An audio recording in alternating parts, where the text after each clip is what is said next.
first off, hi to everyone, and thank you for joining our Good Grief workshop. For those that might not be familiar with Good Grief, we are an all-in-one platform that supports people navigating caregiving, end-of-life planning, and loss. And what we do is we provide helpful guides, checklists, workshops, vetted experts, and a supportive community of other people that have been in your shoes and know how to help.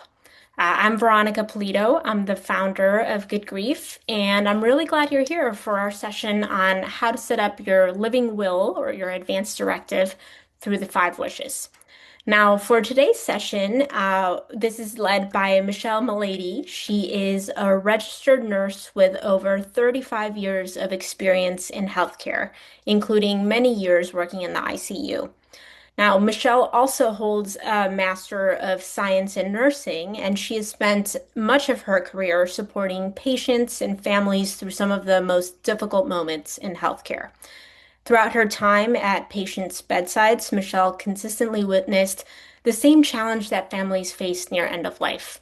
Oftentimes people never document their wishes or have conversations with their loved ones around the type of care they wanted, which can often lead to families feeling overwhelmed and uncertain and, trying to make incredibly difficult decisions without clear guidance.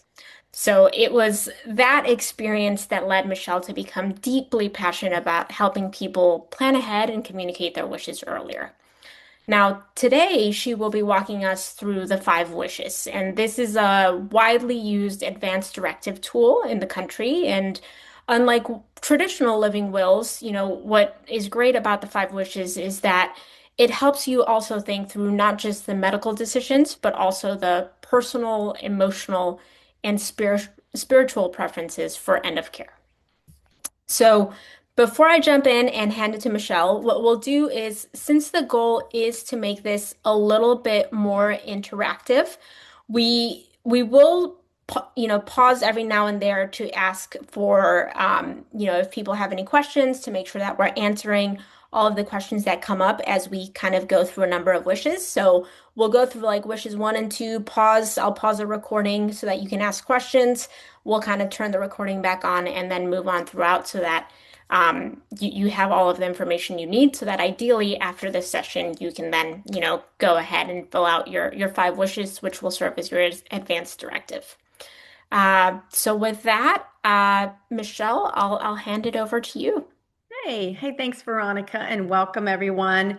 I really appreciate this opportunity to talk about this today. This is a passionate thing for me as during my years, especially in the ICU, and seeing how many people weren't prepared for the unexpected, which we can't plan for that, And I think that I've always said it's a difficult time to navigate that.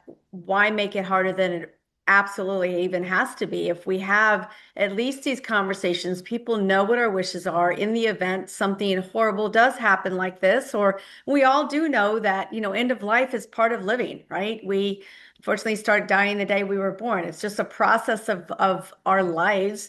And so I really think that it can be a beautiful celebration as well. So I got involved with them when I was representing Arizona Hospital and Healthcare Associations and talking to the community about having the difficult conversations.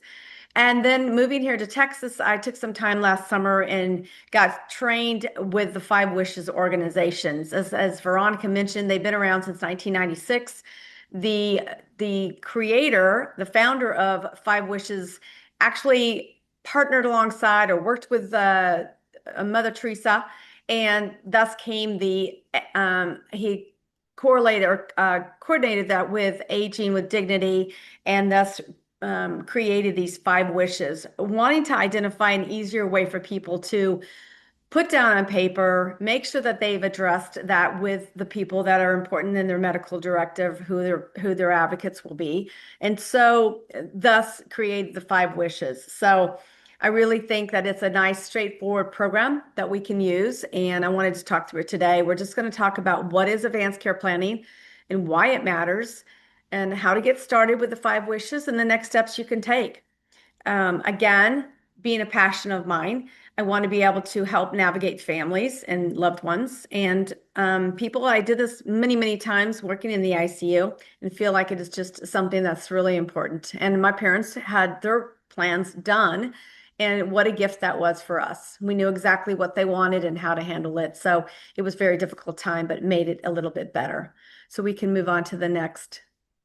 Yeah, so when we talk about what is advanced care planning, it's truly a process of making and discussing the decisions about the medical care and treatments that you want. And as Veronica mentioned, it's not just the advocate person that's going to, direct this for us, but it's our physical and emotional, spiritual, everything that really want and you would want to consider at the end of your life.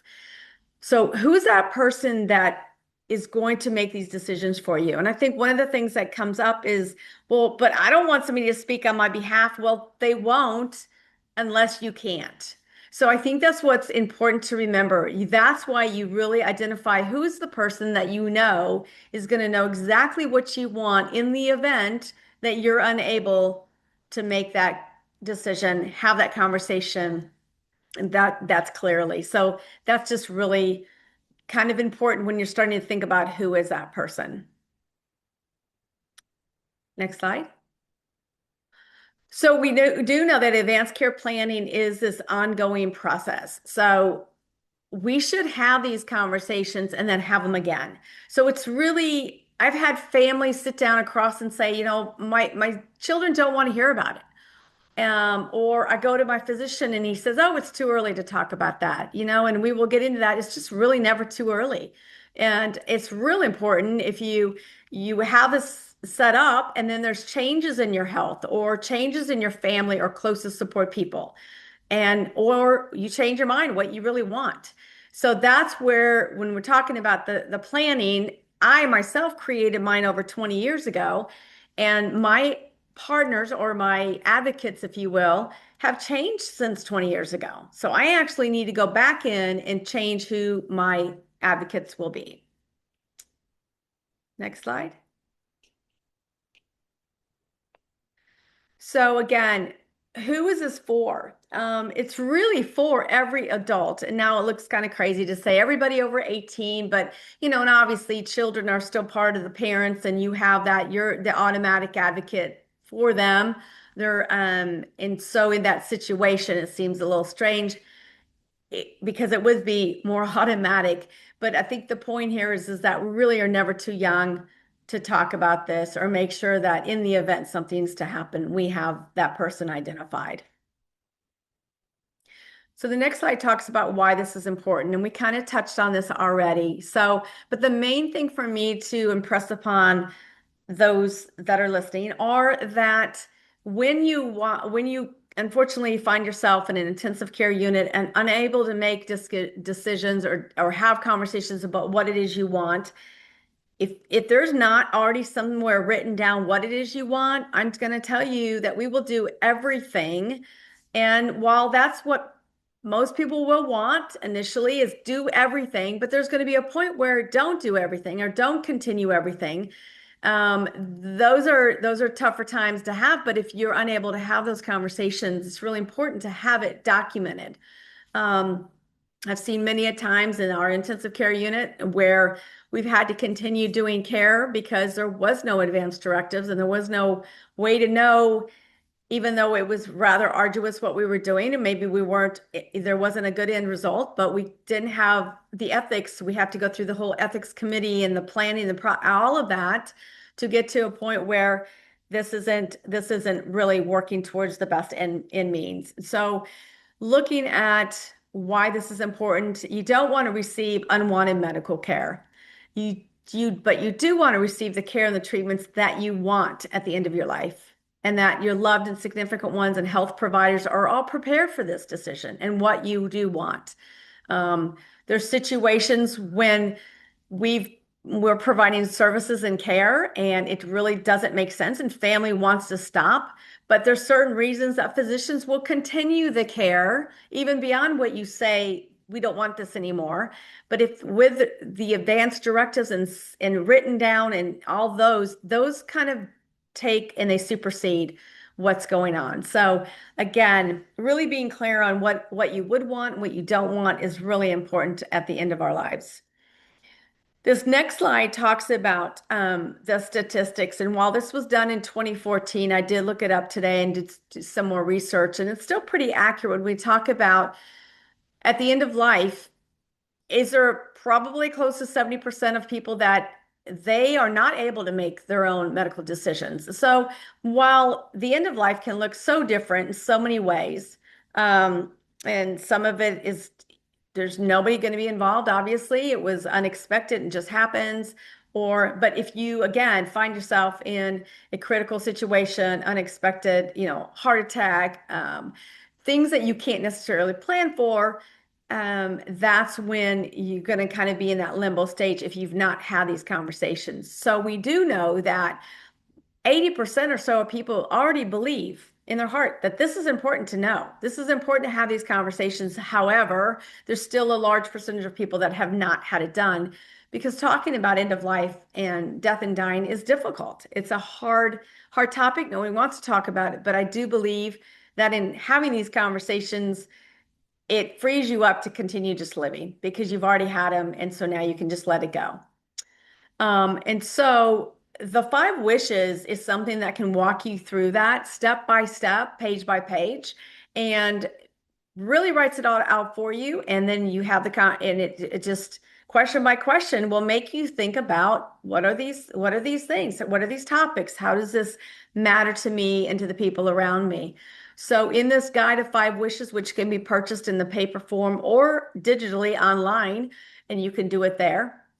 It's a legal advance directive. So when they created Five Wishes, he did this alongside attorneys, and so it's a legally binding document, and we'll solidify exactly how it is that, but it is one that's written and such with the correct witnesses and or a notary, depending on where you're at. That is a legal document. So we'll have a few added pieces to that as we wrap up the class today. So it is easy to follow instructions.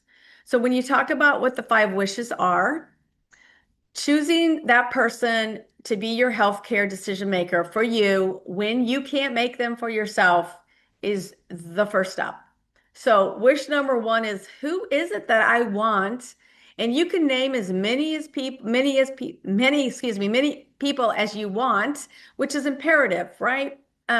Because if for any reason your top people aren't there, you want to list at least two people, right? So there needs to be at least that person to be available if the first person isn't. But that's the first step is really sitting down and having that heart-to-heart conversation with yourself and realize who are the people that are going to really, really do what I want for me in my best interest and after these conversations. The second part is the type of medical treatment you want and don't want. The intubation part, the life-sustaining treatment, and then we get into your physical and your emotional and spiritual piece of how comfortable do you want to be? And everybody wants to be comfortable. We don't want to be in pain. We don't want to experience those things. But how do you want people to treat you? What is important? Do you want people around you? Do you not want people around you? Do you want certain music played? Do you want to have a priest, a pastor, a spiritual guide, somebody at the bedside? Do you have other, there's been some beautiful cultural experiences I've seen in different groups, right? In the community of the Indian nation or you even specifically for Hispanic world or any of that. We all have our own cultural differences, and that's important to have and how we dress out the person should they pass and how you want to honor that. So there's a lot of pieces here that need to be written down so that it can be followed for you. So wish number one, again, looking at who is that person? So you want to allow you to name that healthcare agent to act on your behalf. This is about all your decisions of your treatment, the care at the end of your life. This is a legally and a durable power of attorney for your healthcare. So when you talk about a medical POA, medical power of attorney, that's what that person is. And again, designating that person to be able to do all the things that you've said are important to you and what you want and don't want. It's a gift at the end of life. People don't realize that, but if you have those decisions made and that person is going to act in your on your behalf, they know when and when not and what you want. I had a particular patient who had cancer, advanced lung cancer. We intubated him, and it wasn't until the wife went home and brought back the paperwork and was able to show us, and we were able to help her walk through that. He didn't want all that, so we were able to plan for the extubation once everybody came in and was at his bedside, and he did quite well, actually. He lasted for about 4 or 5 more days, but it was managed that way because that's what he wanted, and then it made it easier for them to implement that as well. Wish number two, oh, I guess this goes back to wish number one, actually, that it only takes the effect when you are too sick or hurt and unable to speak. And we talked about that earlier, and I think that's really important because people get a little, well, but what if I can decide I don't want somebody to talk for me? I'm like, absolutely not. As long as you're able and competent to make these decisions, you will be that person. It's when you're not able to. So in wish number two, we talk about what kind of medical treatment you want and don't want, commonly known as our living will. So this is about life support treatments and allows you to define what that means to you. It gives you specific instructions to your healthcare agent and caregivers as far as intubations, feeding tubes. Um, so you can be very specific on these pages. It goes into them in detail. And so you don't have to think outside the box of like, what do they mean? This living will, this living five wishes goes through them step by step. So it's very clear when it asks you the different things that you may want. Looking at it's if you're an unexpected accident or have a sudden illness and a doctor, like when we go into the next part of this, the next page, it only a living will takes effect when you're not able to recover. It's about end of life. So again, this five wishes on pages, I think it's 7 and 8, will walk you through every single question and answer that for you. And you will be able to sit and reflect on it and decide what it is you would want or not want.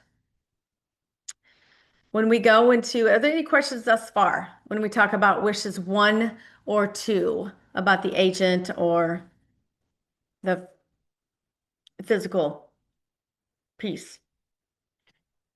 Okay, let's talk about our wishes And three, real four. quick, Michelle, Yeah. if it's Uh-huh. helpful, what I can do just so that folks get an idea, because I did go ahead and, log into my own, they're like the digital version, just in case people are Uh-huh. interested.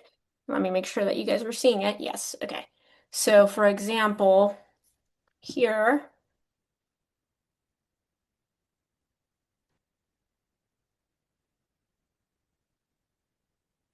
and it has my information. Uh, And as you go through it, you'll see, as as Michelle mentioned, you'll be able to fill it out digitally. So like as you go through My Documents and preview Five Wishes, it'll be able to show you step by step as you go through Uh-huh. it, which is pretty cool. That is fantastic. Yep. And then it's just you're done, and we'll walk through the end of that too to completely solidify it and make it complete. All right. Well, thank you for showing us that. And when we go into wishes three, four, and five, these are the wishes that address the physical, emotional, and spiritual comfort and what this means to you. So it's really very unique to this guide. It helps your family talk about the comfort.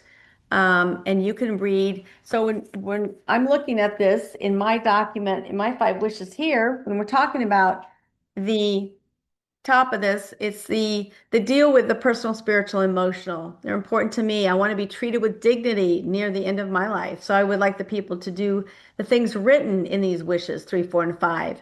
I understand that my family, my doctor, and other healthcare providers, my friends, and others may not be able to do these things and are not required by law, but I do expect the following wishes to place or added legal duties on my doctors. So we get really specific about what you want. You want the cool cloth, you want the moisture on your lips, you want to be kept clean, obviously, all these things. But I think that by just being clear about that and documenting that, and that's going to be important for, again, the religious and spiritual pieces too.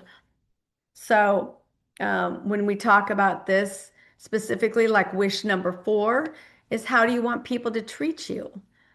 Um, so I can go to the next. Think, oh, sorry. Yep, there we go. There we go. There we go. Um, where am I? So wish 4, how do you want people to treat you? What do you want them to keep in mind? Again, specific like for music and readings and visitors, do you want people there or not people? I've had people want to be completely private, not really want anybody there. When my parents passed, my mother wanted us all there and my father wanted nobody there. So and again, those are their own wishes. And it's really interesting when people do pass like that. My mother wanted us there, as I mentioned, but my father just would not pass. And I finally said to my siblings, I said, I think we need to go sit outside. And we did, and he was gone in 10 minutes. And so it's really interesting when we, out of respect for what they want, they don't want to see the suffering or they want the comfort to know that you're right there with them. So again, it's an individualized, and individualized to everybody, right? What's important. So again, you're sharing what is important to you. And wish number 5, what do you want them to know? This is this is so important to that. Where's your heart and your soul? You want to make sure that people know if you need to make amends, if you need to address something that was always difficult for you, but you could never talk about it, or you haven't had a chance to talk about it, just to be able to share those feelings, I think are really critical for people to feel like they can release their soul and move on. So it's just a really nice opportunity again to write these down and get specific. What do you think?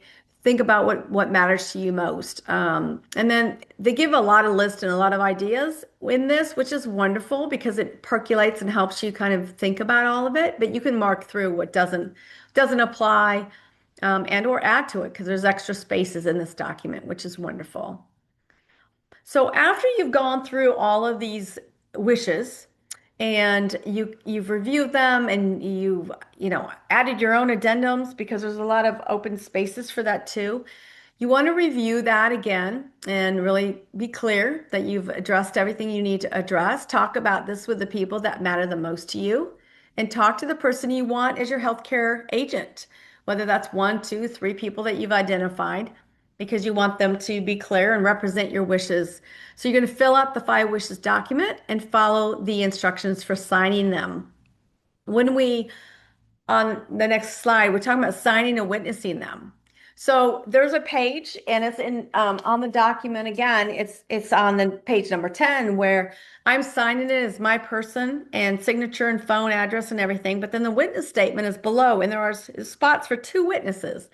And so this witnesses are non-related, not have anything to do with your estate. They have nothing to do with the legal or the physician's office, your doctor, nobody that intimate in your world, but they are pure witnesses. So a lot of times it could be just somebody in your, play pickleball and they're your pickleball friends, or somebody that maybe your coworkers. So really non-related people that don't have a vested interest one way or the other with that. So you will have 2 witnesses for that, and that is legal. The notarization is available, but again, not required because your witnesses do make it legal.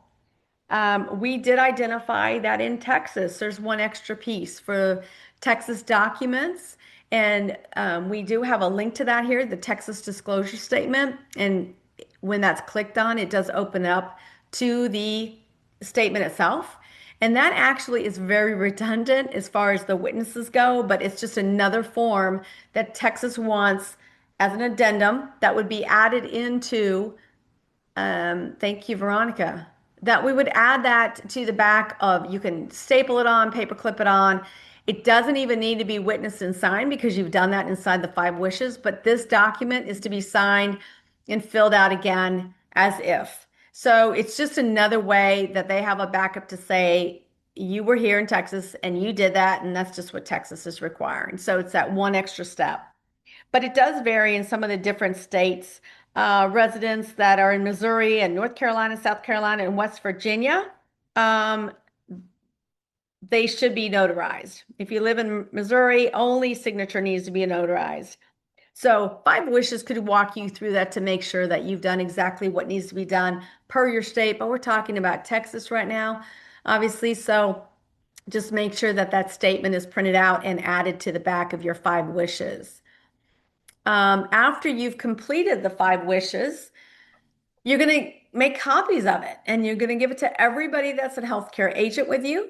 And you're going to want to take it to your primary care doctor so that they can have it on their file and anyone else that's interested in your healthcare wishes.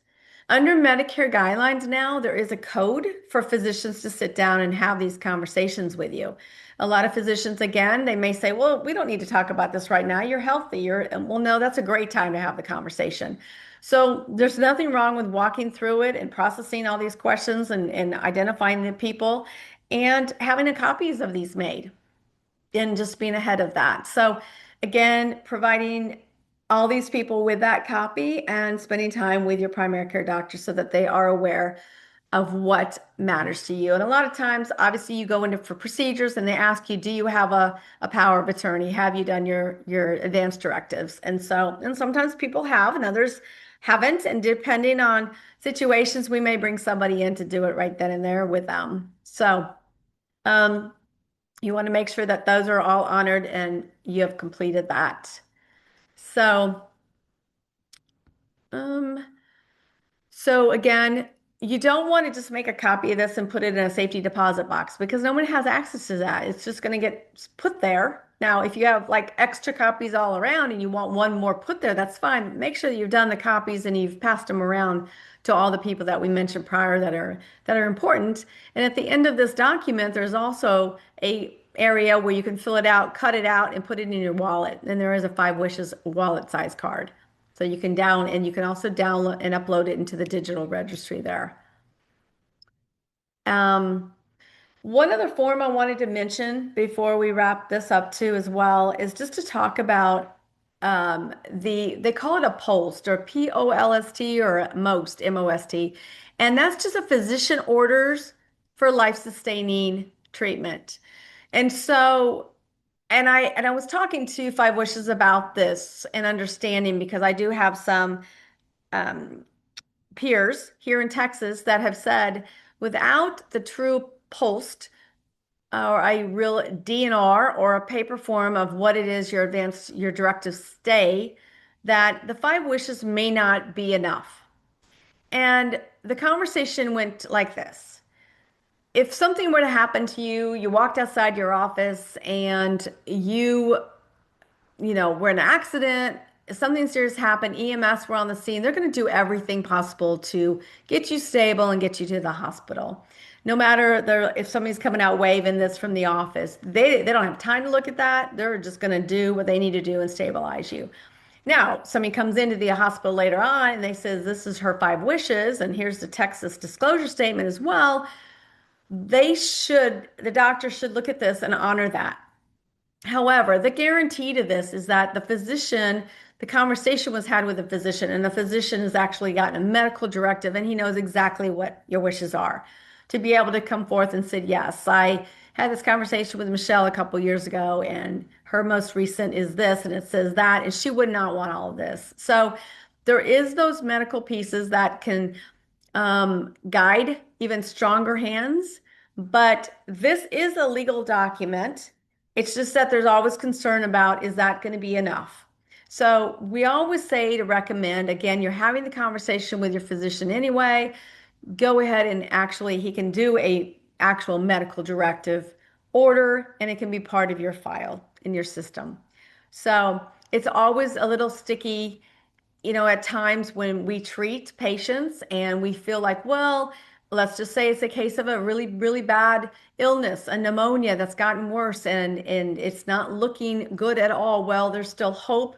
People can interpret that differently. Well, I'm not ready to not say and give up. And we need to continue this. So there is those gray areas for sure.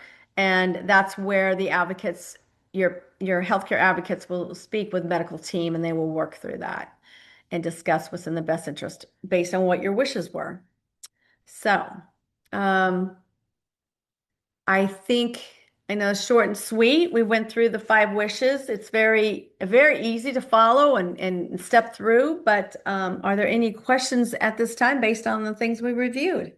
Michelle, I think you did an excellent job. Thank you so much for covering this. I think, so often we hear medical directive, advanced directive, but we don't really know how to go about it. So it's great to know that there's great resources like the Five Wishes that we can use to go through it. So I want to just thank you all for taking Thank the you. time Yeah. and thank you for walking us through it. Yeah. Michelle.